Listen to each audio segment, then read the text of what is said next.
नमस्कार दोस्तों, कैसे हैं आप? उम्मीद है अच्छे ही होंगे। दोस्तों, हमारे आज के चैप्टर का टाइटल है समास। तो आइए दोस्तों शुरू करते हैं। दोस्तों, समास शब्द का अर्थ होता है संक्षिप्त करने की विधि, यानी दो या दो से अधिक शब्दों को जब परस्पर मिलाकर एक नया सार्थक शब्द बनाने की प्रक्रिया की जाती है तो उसे समास कहते हैं। समास का तात्पर्य है संक्षिप्तीकरण। हिंदी व्याकरण में समास का शाब्दिक अर्थ होता है छोटा रूप। जब दो या दो से अधिक शब्दों से मिलकर जो नया और छोटा शब्द बनता है उस शब्द को हिंदी में समास कहते हैं। यानी दूसरे शब्दों में कहा जाए तो समास वह क्रिया है जिसके द्वारा हिंदी में कम से कम शब्दों में अधिक से अधिक अर्थ प्रकट किया जाता है। अभी मैं आपको एग्जाम्पल देता हूं, उससे आपको और बेहतर समझ में आएगा। जैसे फॉर एग्जाम्पल, गंगा का जल, गंगा जल। सभी का प्रिय, सर्वप्रिय। आइए दोस्तों, अब हम देखते हैं कि समस्त पद किसको कहते हैं। समास बनाने में दो या दो से अधिक पद होते हैं।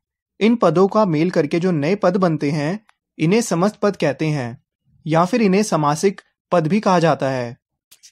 उदाहरण के तौर पे राजा और रानी, इसका समास राजा रानी है, यानी राजा रानी यहां पर समस्त पद है।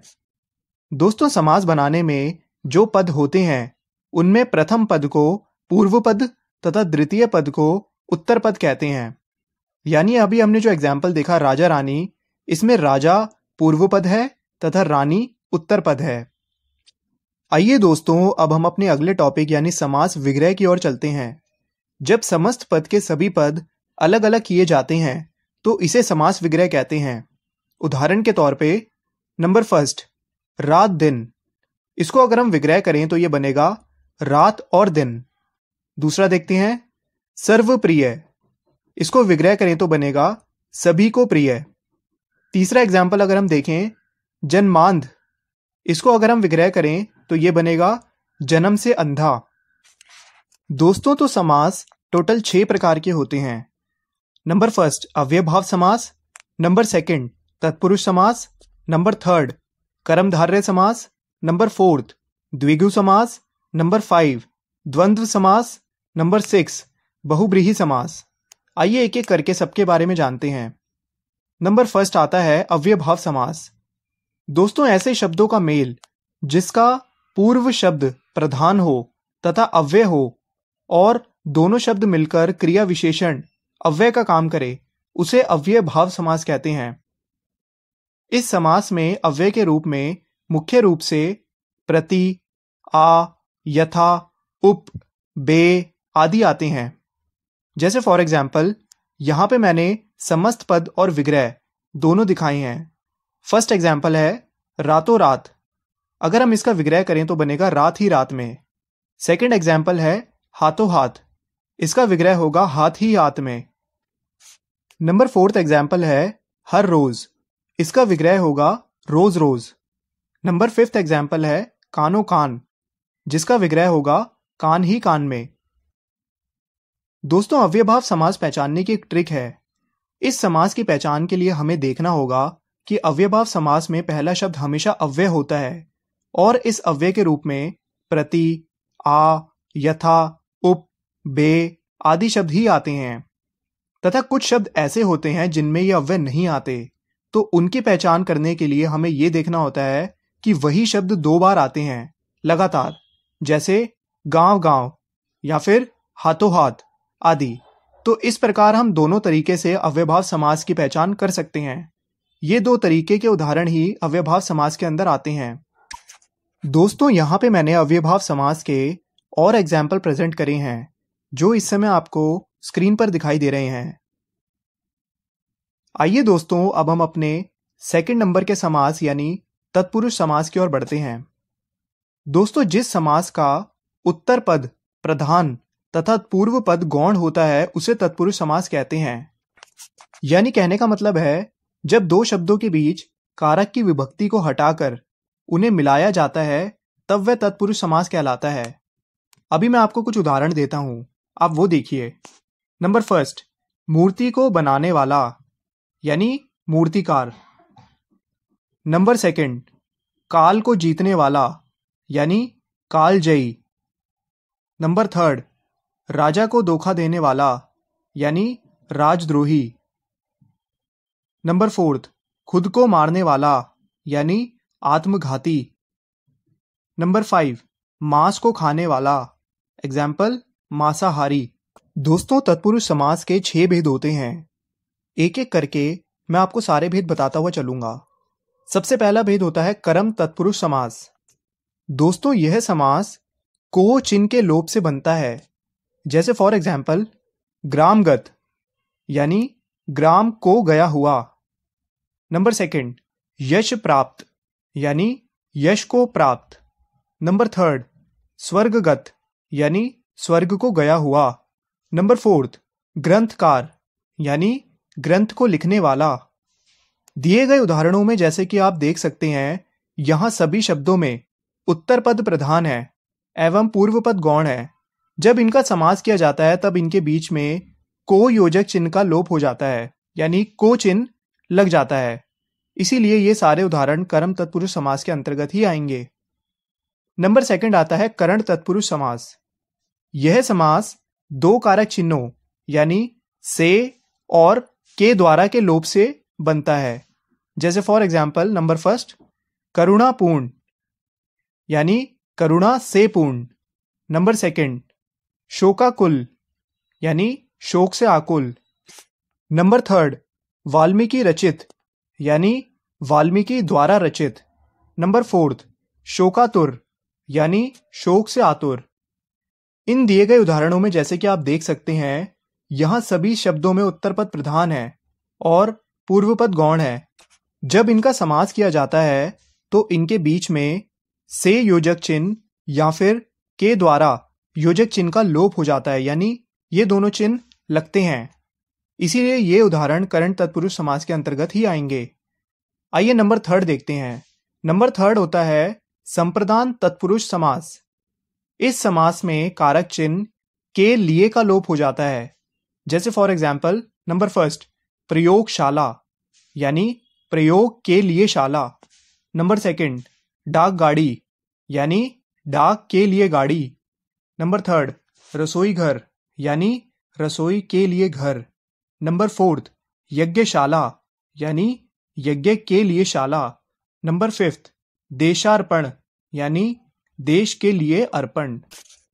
दोस्तों, यहां पर आप देख सकते हैं कि जब हम इनका समास करते हैं तो इनके बीच में के लिए योजक चिन्ह का लोप हो जाता है।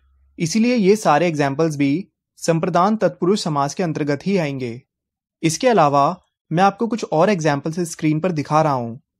ये जो स्क्रीन पर आप एग्जाम्पल्स देख रहे हैं, ये भी इसी समास के अंदर आते हैं। आइए दोस्तों, अब हम अपने 4th समास आपादान तत्पुरुष समास की ओर बढ़ते हैं। तो तत्पुरुष समास का जो चौथा पार्ट होता है वो होता है आपादान तत्पुरुष समास। इस समास में अपादान कारक के चिन्ह से का लोप हो जाता है। जैसे फॉर एग्जाम्पल नंबर 1, ऋण मुक्त यानी ऋण से मुक्त। नंबर 2, धनहीन यानी धन से हीन। नंबर 3, गुणहीन यानी गुण से हीन। नंबर 4, विद्या रहित यानी विद्या से रहित। तो आप यहां पे देख सकते हैं कि जब हम इनका समास करते हैं तो इनके बीच में चिन्ह से का लोप हो जाता है। आइए दोस्तों, अब हम अपने 5वें तत्पुरुष समास यानी संबंध तत्पुरुष समास की ओर बढ़ते हैं।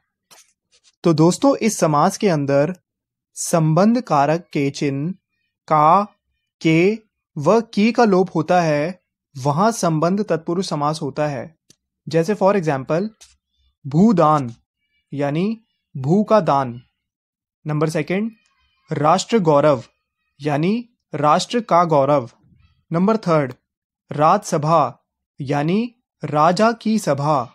नंबर 4, जलधारा यानी जल की धारा। नंबर 5, भारत रत्न यानी भारत का रत्न। इसके अलावा 2 एग्जाम्पल्स अभी आपकी स्क्रीन पर और दिखाई दे रहे हैं। ये भी आपके संबंध तत्पुरुष समास के अंदर ही आते हैं। आइए दोस्तों, अब हम अपने 6ठे तत्पुरुष समास यानी अधिकरण तत्पुरुष समास की ओर बढ़ते हैं। इस समास में कारक चिन्ह में और पर का लोप होता है।